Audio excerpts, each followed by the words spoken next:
What's going on, everybody? Welcome back to the Pittsburgh Steelers Breakdown Podcast. Nick Farabaugh here with you guys. And today we had the latest round of cuts. We saw guys like Cam Johnston, at least potentially in those. They didn't actually officially hit the transaction wire, which means they are still technically Pittsburgh Steelers until 4 p.m. tomorrow or until the Steelers find a trade partner to move those guys with. But let's talk about kind of the tough decisions left, and more importantly, spots I think that they can go after and guys that I think make sense for them to go after. First of all, with the cuts that have been made, it seems like Carson Bruner is going to be that inside linebacker five, as long as they're keeping five inside linebackers, that is. Corliss Waitman has won the punting job. The biggest kind of decisions are going to come down to, okay, wide receiver, I think we expect Scotty Miller and Ben Skowronek to be the last two there. Keyshawn Williams still is around as well. So we will see kind of where that goes. But the Steelers, as it stands, have a decision to make there. Quarterback is the other one. Will Howard, his hand. Mike Tomlin was very optimistic today with us, saying that he believes he will be back shortly, which I think definitely hurts Skylar Thompson's natural chances of making the roster. And then we also kind of can see defensive line and defensive back, corner specifically, are going to be the two tough spots to figure out. What do you do at corner, right? Do you trade Beanie? Do you cut Beanie? Do you put him on IR? Do you put Trice on IR? Do you keep both? Do you cut Pierre? Like, there's a lot of different things they can do.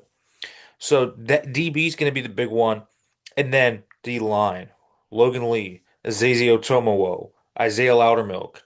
Two of those guys probably make the team. Then on the offensive line, what do you do there? Does Andres Pete make the roster? Dylan Cook make the roster? Like, how do you kind of arrange those decks? And it kind of brings me to what I think clearly identifies the three big needs for the Steelers, which is wide receiver, offensive line, and safety. I think this team still needs another receiver, but not just any receiver, right? I don't necessarily need a 5'10" slot receiver, right? They need a bigger bodied guy that can play outside, can block and play with physicality, and can be a chain mover.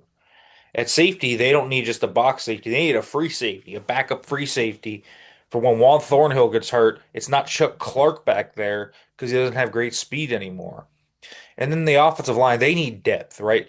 Could be interior, could be tackle. I think preferably you get someone that is tackle centric, but could play up and down the line. For example, guys like Dan Skipper, Tyree Phillips, depth players that can play multiple positions and fill an area of need for the Steelers because Calvin Anderson is now finally back from his oblique injury. But we'll kind of see where he is. Is he going to be fully conditioned and ready to go for week one? And how much do they trust him? How much do you trust some of your other options there? How much do you trust Andres Pete? How much do you trust Spencer Anderson? How much do you trust Ryan McCollum? So this team needs some depth. And I just named two names right there. This team needs some offensive line depth. I would add at least one person to that room if I were Omar Khan. They need offensive line depth. In terms of safety, I mean, you have some options there, right? You have guys like Julian Blackman, who I think was kind of hope you were kind of hopeful that he would have been out there, and then he signs with the Saints. So that one's a little tough, but there's always guys, guys like Kyle Duggar doesn't make a lot of sense, right? He's kind of more of a box safety. And so you gotta scour the market for some safeties, but there's always usually some safeties out there. Justin Simmons is still out there, of course, but he would come to start. I think Thornhill has done more than enough to earn a starting role with this team. Um, so I do think that is something that is important to note. But a free safety, a rangy free safety, wide receiver's the one where there is pretty significant. option. Like there's a deep amount of options here um, at wide receiver. You have Alan Lazard, who obviously I think naturally you're going to look at and say, okay, makes sense, right? He is a guy that has played with Aaron Rodgers, has familiarity. There's others that I think we talked about in the past, like Romeo Dubs, that seem a lot less likely now because of injuries. Um, and so I look at some other names, and Lazard aside, who's not going to be someone that knocks your socks off, but he is a bigger bodied player that has built-in chemistry with your quarterback. And if you wanted to add somebody just to add a bigger bodied player, he is fine. He's just another guy. With Rodgers, he becomes a decent wide receiver three option. But there are other options there that intrigue me. First of all, Jakobi Meyers. Let's talk about Jakobi Meyers because that's going to be the big question. What about Jakobi Meyers?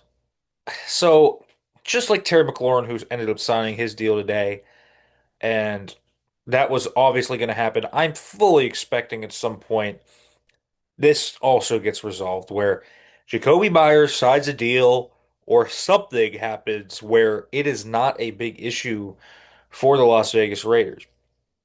But let's say he is truly available. Number one target on the board, not even close. We're talking about one of the more underrated receivers in football. Smart route runner, highly competitive player, good blocker, size, elite hands. Played 15 games last year with a mess of a quarterback situation and still went over 1,000 yards for a career year. He's young, so he's not going to be someone that you bring in and say, man, he's just a short-term solution. He's probably got a few more years still left in him. He's 28, so not too old. So it's not like it's just a short-term play. It also will help your team in the future. There's so many things that check the box for Jakobi Meyers. Now, the cost, what would it cost? Um, it seems people throw around a fourth. If I were Vegas, I'd ask for a third, maybe a third and a sixth, something like that. Fourth and a player that is worth a value for them, maybe. Could you do a fourth in like Calvin Austin? Would that be something that you would look at? Something like that, I think would make sense for Jakobi Meyers if you can pull it off. However, I have no expectation that he is legitimately on the market. So let's talk about other names.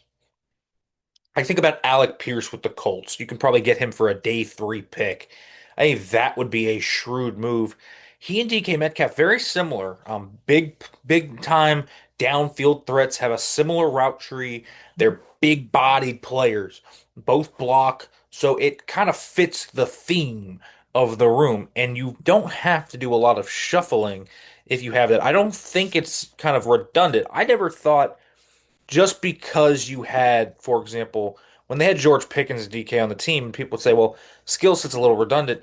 I don't think it was so redundant that it had to be like, wow, you look at it and you say, this doesn't work. You can absolutely make it work. So a vertical threat like that is totally fine with me. I think a guy like Jalen Tolbert, is he available in Dallas? Jonathan Mingo's injury throws a wrench in that plan as well. But it seems like Ryan Flournoy's come on really strong. Trayshawn Holden's had a nice camp down there as well. So could Jalen Tolbert be someone that maybe you can have had over 600 receiving yards last year? Again, big-bodied outside receiver, downfield, like checks those boxes. That's the type of receiver this team needs. So I think there's options for them. Guys like maybe even Tim Patrick, right? Physical, big-bodied guys that can block and do the little things that matter in an Arthur Smith scheme. If you're a secondary wide receiver and you're not the big X, it doesn't matter as much what you do as a pure receiver. I mean, it's nice to have that obviously in your back pocket, but it's not the number one thing that works in this offense. It's blocking, it's the details, it's timing. It's you got to be a detail-oriented type of player. And that is what some of those guys are. I mean, Jacoby Myers is the dream scenario. I think Alec Pierce would be a nice add. I think Tolbert would be fine. Lazard would just be kind of the Rodgers add, and you had to add somebody, just like Mike Williams last year was like, felt like they added somebody just to add somebody in some respects. I think they're fine they're deeper than they were last year, I think, to a degree. I do think that they just need another skill set there, another outside wide receiver skill set there. I do anticipate guys like Robert Woods probably getting cut. Um, so, I'm not expecting him to be the answer to that. And so that's kind of why a wide receiver trade makes a lot of sense. And those are the three biggest needs this team has. Maybe for trades on Steelers players that they have, Sauls and Johnson, again, still on the roster. Could you maybe get a sixth or a seventh for them? Sure. I think, you look at someone like DeMarvin Leal or Beanie Bishop or Corey Trice. Can you maybe get a pick for one of those players? I think Leal's interesting just because the flashes he showcased throughout the preseason.